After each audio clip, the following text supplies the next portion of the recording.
आज विनायक चतुर्थी का व्रत किया जा रहा है। पंचांग के अनुसार हर माह 2 चतुर्थी का व्रत किया जाता है। एक कृष्ण पक्ष की चतुर्थी तिथि और दूसरी शुक्ल पक्ष की चतुर्थी तिथि। कृष्ण पक्ष की चतुर्थी तिथि को संकष्टी चतुर्थी के नाम से जाना जाता है और शुक्ल पक्ष की चतुर्थी को विनायक चतुर्थी के नाम से। दोनों ही चतुर्थी में भगवान गणेश की पूजा की जाती है। विनायक चतुर्थी व्रत में कथा सुनने और पढ़ने का विशेष महत्व है। अगर आप चतुर्थी तिथि का व्रत नहीं कर रहे हैं तो कथा सुनने मात्र से ही जीवन के सभी कष्ट दूर हो जाते हैं।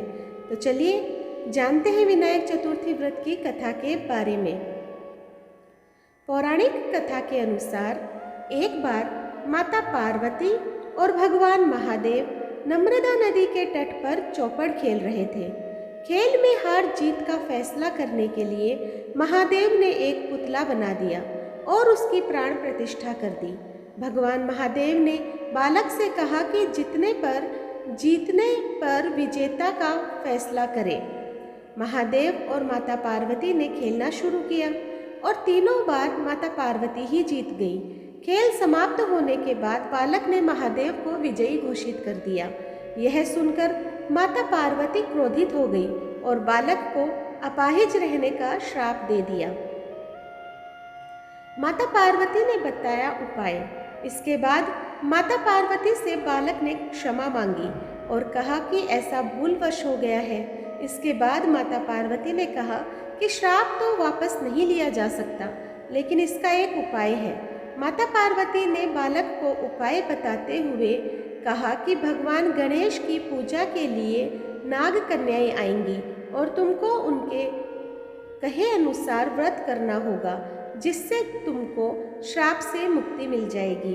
बालक कई सालों तक श्राप से जूझता रहा और एक दिन नाग कन्याएं भगवान गणेश की पूजा के लिए आई, जिनसे बालक ने गणेश व्रत की विधि पूछी।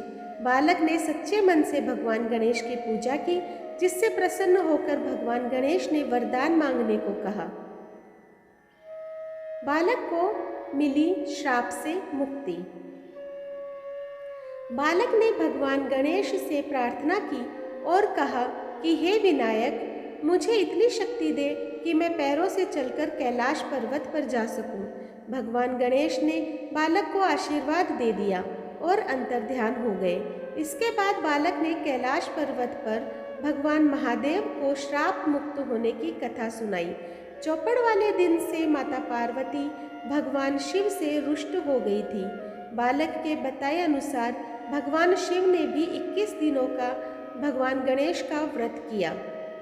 व्रत के प्रभाव से माता पार्वती के मन से भगवान महादेव के प्रति नाराजगी खत्म हो गई।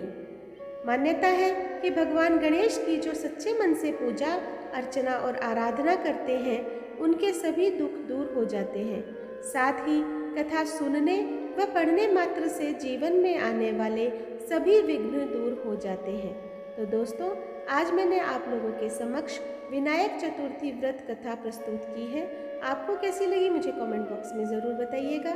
जो लोग मेरे चैनल पर नए आए हैं प्लीज़ सब्सक्राइब कर दीजिए, लाइक कीजिए, शेयर कीजिए अपने दोस्तों और परिवार में, और इसी तरह मेरा सहयोग करते रहें। धन्यवाद।